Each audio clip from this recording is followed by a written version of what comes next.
శ్రీ కొండ సురేఖ గారు.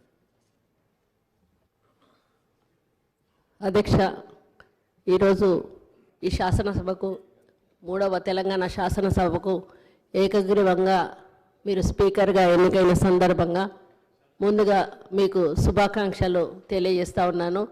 ఈ ఎన్నికకు సహకరించిన అన్ని పార్టీల నేతలకు, అదేవిధంగా మన ముఖ్యమంత్రి రేవంత్ రెడ్డి గారికి ప్రత్యేక ధన్యవాదాలు తెలియజేస్తా ఉన్నాను. ఈ ఎన్నిక ద్వారా కాంగ్రెస్ పార్టీ మళ్ళీ ఒకసారి దళిత పక్షపాతి అని నిరూపించుకున్నది. నేను దాదాపుగా ఇది 5వసారి శాసనసభకు ఎన్నిక కావడం. ఆ రోజు యనమల రామకృష్ణుడి దగ్గర నుంచి మొదలు పెడితే కిరణ్ కుమార్ రెడ్డి గారు, సురేష్ రెడ్డి గారు, మత్సూదనాచారి గారు, ఆ తర్వాత మీ ఆధ్వర్యంలో ఈ సభలోకి అడుగు పెట్టడం జరిగింది. ఈ సభ యొక్క పవిత్రత గురించి అందరూ కూడా చెప్పడం జరిగింది. ఎన్ని ఒకరి మధ్యలో ఒకరు ద్వేషాలు ఉన్నా ఈ సభలోకి వచ్చిన తర్వాత అందరం కూడా ప్రజల కోసం, ప్రజల సమస్యల కోసమే మాట్లాడాల్సింది.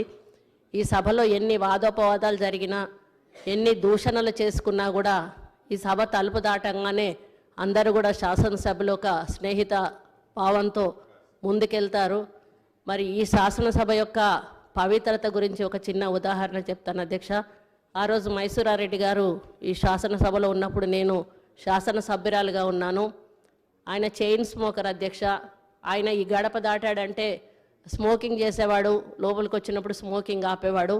మేము మహిళా శాసనసభ్యురాలందరికీ కూడా ఆ రోజు నేదులమల్లి జనార్దన్ రెడ్డి గారి భార్య రాజలక్ష్మి గారు తినడానికి ఏమైనా తెచ్చేవాళ్ళు.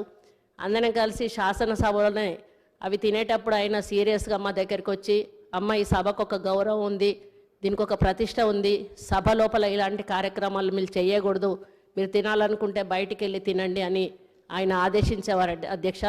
అటువంటి పవిత్రత ఈ శాసనసభకు ఉంది. కాబట్టి ఇప్పుడు ప్రతిపక్షాలు మాట్లాడినట్టుగా, మరి అధికార పక్షాలు మాట్లాడినట్టుగా మీరు ఈ సభకు ఒక తండ్రి లాంటి వాళ్ళు. అదేవిధంగా నాలాగా ఒక ఎంపీటీసీ స్థాయి నుంచి, ఎంపీపీ స్థాయి నుంచి ఈరోజు స్పీకర్ స్థానానికి రావడం మామూలు విషయం కాదు అధ్యక్ష. మీరు మీ బాధ్యతలను అందరూ కోరినట్టుగా నిష్పక్షపాతంగా నిర్వహించి ఈ శాసనసభకు ఒక హుందాతనాన్ని ఇస్తారని ఆశిస్తూ ఉన్నాను అధ్యక్ష. మామూలుగా పదవితో కొంతమందికి వన్నె వస్తుంది, కానీ మీ పదవితో మీరు పదవికి వన్నె తెస్తారని మీ వ్యక్తిత్వంతో నేను ఆశిస్తూ, మీ ద్వారా ఈ శాసనసభ మంచి సాంప్రదాయాలతో, మంచి ఆలోచనలతో ముందుకెళ్ళి ప్రజా సమస్యల పరిష్కార దిశగా నడవాలని కోరుకుంటూ సెలవు తీసుకుంటూ మళ్ళీ ఒకసారి మీకు శుభాకాంక్షలు తెలియజేస్తున్నాను అధ్యక్ష. శ్రీమతి పద్మావతి రెడ్డి గారు.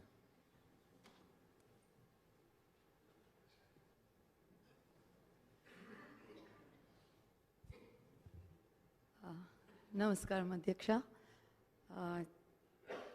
చాలా సంతోషం అధ్యక్ష ఈరోజు నాకు ఇప్పుడు ఛాన్స్ ఇచ్చినందుకు. ముందుగా మీరు ఎలెక్ట్ అయినందుకు యునానిమస్గా మా తరఫున, మరి కోదాడ్ నియోజకవర్గ ప్రజల తరఫున మీకు శుభాకాంక్షలు తెలియజేస్తున్నాను. మరి అధ్యక్ష, ఇది నాకైతే పర్సనల్గా ఒక మహిళగా చాలా సంతోషంగా ఉంది. మీరు 8 మంది సిస్టర్స్ మధ్యన మీరు వారిని మంచిగా చూసుకున్నందుకు మరి మా మహిళలు అందరి తరఫున నాకు పర్సనల్గా చాలా సంతోషంగా ఉంది. మా రైట్స్ కూడా మీరు కాపాడతారని పూర్తి నమ్మకం కూడా ఉంది అధ్యక్ష. మరొక్కసారి మీకు నేను నా బెస్ట్ విషెస్ మీకు తెలియజేస్తున్నాను అధ్యక్ష. Thank you. శ్రీ కాళే యాదయ్య గారు.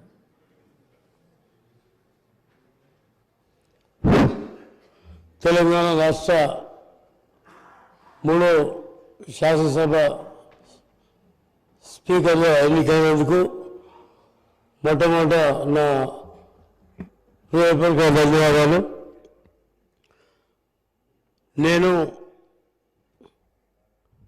మీరు పవిత్ర స్నేహితులం. ఎందుకంటే నేను ఒకటేసారి ఎంపీటీసీలం, ఒకటే నియోజకవర్గం. మరి ఆ రోజు ఇద్దరం కలిసి వికారాబాద్ సీటుకు 4 సార్లు కొట్లాడినాం.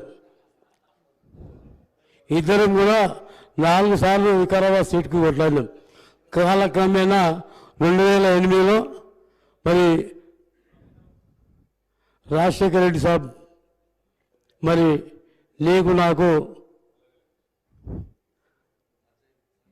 నచ్చజెప్పి ఆ రోజు నీకు టికెట్ ఇచ్చిన తర్వాత ఆ రోజు లాస్ట్ ఎలక్షన్లో నామినేషన్ వేయలేకపోయేటప్పుడు కూడా అందుకోలేమని చెప్పి నా బైక్ మీద నడిపించుకొని నేను తీసుకుపోయి నామినేషన్ వేయించినటువంటి విషయం గుర్తు చేస్తున్నా.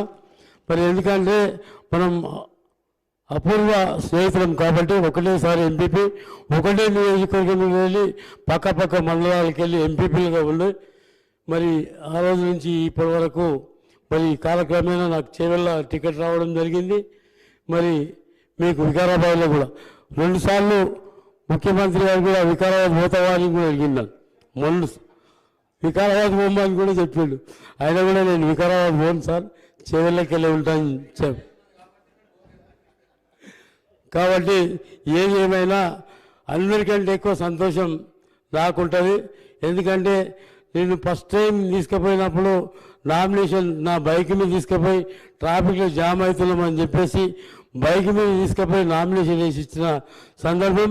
అదేవిధంగా మేడం ప్రచారంలో భాగంగా 2008లో ఒక ఊళ్ళో ఎమ్మెల్యే క్యాండిడేట్ ఏంటంటే మేడం నన్ను చూపించింది, ఆయన ఎమ్మెల్యే క్యాండిడేట్.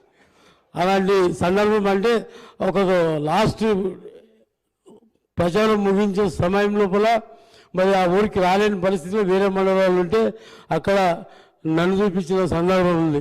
కాబట్టి అందుకే మనం అపూర్వ స్నేహితులం అని చెప్తున్నా. మరి అదేవిధంగా అపూర్వ సోదరులం.